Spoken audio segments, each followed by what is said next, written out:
Hey, this is Judge Waits bringing you part 2 of the Vault of Glass raid on the planet Venus. In part 1, I showed you how to open the doors and what you needed to do to get inside. And in part 2, I am going to give you some easy ways to get through this. In fact, the last boss, when you take on that Templar, I'm going to show you a way that you're not even going to die once doing it. Well, maybe not. You shouldn't die once at least. But I'll show you all that and talk about that here in a second. I also want to remind you from my first video that if you're looking for some people to actually complete this raid with, check out that video, check out the comments in there, because a lot of people posted their information. And if you're looking for some people, feel free to post your information. Make sure you put what level you are, what system you're on, and your gamer tag so that other people can find you, and hopefully you can get this done, because right now there is no matchmaking for this raid, but I'm hearing that they are actually thinking about changing that. But let's get into the strategy guide. All right, in section 1 or in part 1, you're going to have to defend 3 confluxes. You're going to get a first one spawning right in the middle. Then in part 2, you're going to get 2 spawning on either side, and then in part 3, you're going to get 3 spawning all 3 areas. Now, while you're having to deal with that, you're also going to have to deal with that boss. He's going to be shooting at you in the middle, and you're going to have this white glowing light that's going to be a circle right in the middle area, and I'll talk about that here in a second. But part 1, all right, we are all about defending that center conflux. And what you want to do is you want to split up into 3 teams. You want to have 2 people left, 2 people right, and 2 people in the middle. Now, I am holding up with Rocket in the middle. We've got Taboo and Scoot on the left, and then we've got Creamy and Freak over on the right-hand side. Now, what are we doing, or what are we defending the conflux from? Basically, these goblins, hobgoblins, Praetorians, and maybe not Praetorians, but the Minotaurs are going to come in and try to sacrifice themselves on the confluxes. Now, besides having to actually prevent the hobgoblins, goblins, and Minotaurs coming in and sacrificing themselves, you're also going to have to deal with these fanatic guys. And when you shoot and kill a fanatic, they leave this green goop there. If you touch the green goop, you're going to get marked for negation. It is a bad thing to happen.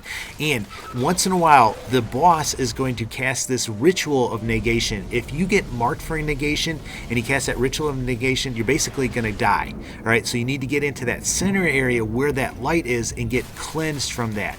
Now, you only can do this so many times, so you have to be really careful with that green group, and you only can let so many of these guys actually get in there and sacrifice themselves. I'm thinking it's like 4, but I could be wrong. But this whole time, I said this in the first part, communication is key. You really have to all be talking, hey, I need help in the middle, hey, I need help in the left. And before you actually get started, make sure you kind of have like a designated person to help out each of the different areas. Like if I'm in the middle with Rocket, if somebody starts getting in trouble on the left-hand side, I'm going to be the floater, and I'm going to move over and kind of help out that left team. And if Taboo and Scoot are on the left-hand side and we need help in the middle, then one of those guys needs to be the floater to kind of move over and help us in the right. Especially if somebody goes down, you really just have to have each other's back, and you really need to communicate in order to do that effectively.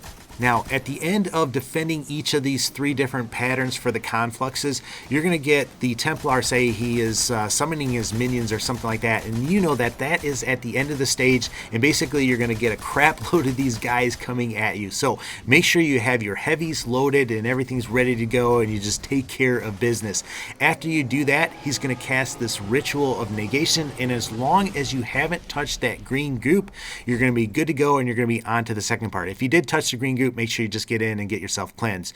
But this is the second stage, right? And you're going to be taking on the oracles in the second stage, and there's basically 7 locations of these. They're going to kind of pop up in different orders, and you're going to have to shoot them and take them out. I'll show you what that looks like. Now, if you fail to shoot an oracle, I'm going to show you what happens in this first part. If you fail to shoot an oracle, you're going to get marked for negation, and when the boss actually catches that ritual of negation, you're going to start dying, and you need to get into that center light area before you actually end up dying. Now, if you end up shooting all of the oracles, you won't have to worry about anything. He'll cast his ritual of negation, but nothing will happen, and you'll just be able to move on to the next phase. And you have to basically do this 7 times, but there is a time where we got marked, so as soon as you see that, just everybody get into the light. You're going to get cleansed, and you'll be good to go. Now, you only can do that a certain amount of times, so be careful with that. Now, in regards to beating this phase, basically when these oracles pop up, all right, you are actually going to hear a tone, and before long, you're going to start recognizing those tones, and you're going to know, oh, that's the one in front, the front hidden one. I need to go take out that one. So listen to those tones and try to memorize their spots. And before long, like I said, you'll figure out them and you'll be able to take them out. Now, when they first start spawning, you're only going to have like 4 that spawn. By the end of it, on the 7th time, you're going to have something like 9 that spawn. So you really need to have your head on a swivel though and looking, where are these oracles popping up. You see me constantly looking all around. I'm looking for those oracles, and there's one, I'm going to take it out and shoot it. I'm going to be looking then again, and you really have to communicate. Oh, backstairs, that one's spawning, and take it out. You have to have all the areas, different areas covered, and it's really difficult when somebody goes down. So obviously be careful with that. If somebody goes down, you have to move people over to take on their spot and help them out. Now, all the time too, while you're dealing with these oracles, you're also going to have to deal with hobgoblins up on the outside. So this is where it really helps to have a sniper rifle. Shoot them in the belly with the Vex, with the hobgoblins and goblins. Shoot them in the belly. That is their critical spot. But you can also use your guns and everything like that. But there he is, casting the Ritual of Negation. Nobody got hit, so we didn't have to really worry about. This is the hardest part though of phase 2, and you're gonna have to deal with these Praetorians and everything like that while you're dealing with this. So this gets a little bit hairy. Like I said, communicate, use your heavy weapons, and you'll find your way through this and get through this. Now, after you do that, we're gonna move on to actually taking on the Templar boss. You do get a nice thing. You're gonna get Ascendant Energy, Ascendant Shards, or you might get some armor. Unfortunately, I did not get any armor, but some of us did. But let's move on to the 3rd phase. This is the easiest one. You want to come back on this left-hand side. If you're looking at the boss, it's the left-hand side. If you're looking away from the boss, it's the right-hand side. But you basically want to come up in this area with all but one of your team members, right? So come up on here, jump up on here, and we're going to go to an area. And like I said, this is going to be really easy for taking on the boss. This is really cheesy, but this is the easiest way to do it. And if you're struggling with this part, do it this way. You won't have any problems, but just make your way all the way out here. Now, like I said, 5 of you need to come out here and be ready. 1 of you needs to stay back because you're going to need to grab this shield looking relic, and I'll show you that here in a minute. But you see that little symbol right there? Somebody's going to have to pick that up, and then as soon as that happens, basically the boss battle starts, and they need to get over into this area, and I'll explain what's happening. So there's Taboo Lexicon. He's trying to get to us. You can take different routes to get over here. I think he skipped that old top phase right there. Probably should have done that in the first place. But there he is. He's got the shield. Now, normally, when you're over in this area, you basically have to take on all the bad guys, you have to take on the oracles, and you have to take on the boss all at the same time. But when you're over here, you basically just have to take on the boss, and you're going to use the relic, because when you miss the oracles, when you miss shooting the oracles, you get marked, but this relic allows you to get cleansed. So you just press, I think it's the left bumper, and he can actually cleanse everybody. Now, when his super builds up, the person holding that oracle, he's going to come out and shoot the Templar shield with that. Basically, you just use both bumper buttons and you shoot that Templar, and his shield's going to go down. And when that happens, then everybody else has to focus in on shooting the Templars. If you're over in this middle area and you don't come out to this outside, then everybody's got to deal with shooting the harpies, shooting the bad guys, and not getting shot by the boss. So this is a lot easier. So once again, you're going to get marked all the time. As soon as that happens, get cleansed.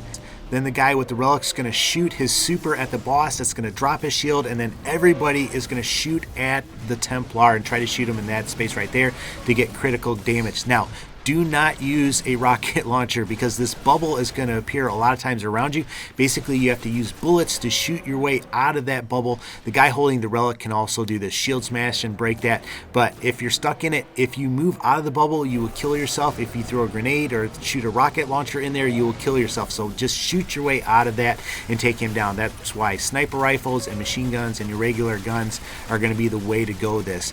But as you can see, you're pretty safe over here. Like I said, you don't have to deal with all the stuff that you normally would. Yeah, you're not shooting the oracles and you're getting marked, but he's just going to cleanse you. Just going to repeat this process. He's going to wait for that thing to charge up his super. He's going to come out, shoot the boss, and then you're just going to follow him up and shoot him yourself. It's a pretty easy process, pretty safe process. Now, Besides having 2 people on the ground, you really want to have 2 people on the ground shooting, plus the guy holding the relic, that shield, and then you're going to have 3 people up above. I think I'm going to show you a picture of what that looks like, but they're just going to kind of head glitch up on top and just shoot this guy, and then kind of duck down when he starts shooting back. But like I said, that's basically it. It's the easiest way to take out this boss.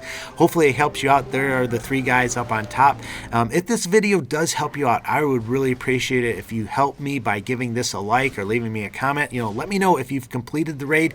Let me know if you have any questions, and I'll do my best to answer. Like I said, I want to make a guide to make this as easy as possible, because you get some crazy good stuff doing this raid, and don't be intimidated by it. You can get it done. But there's what it looks like with the head glitch, and we managed to take it out. After you do that, you will get some more goodies for that. Got 3 Ascendant shards. I wish, like I said, I would have gotten some of the armor, because if you get the armor, basically that's the only way that you can get to level 30, and I haven't managed to get anything like that. But that's all I got for you for part 2.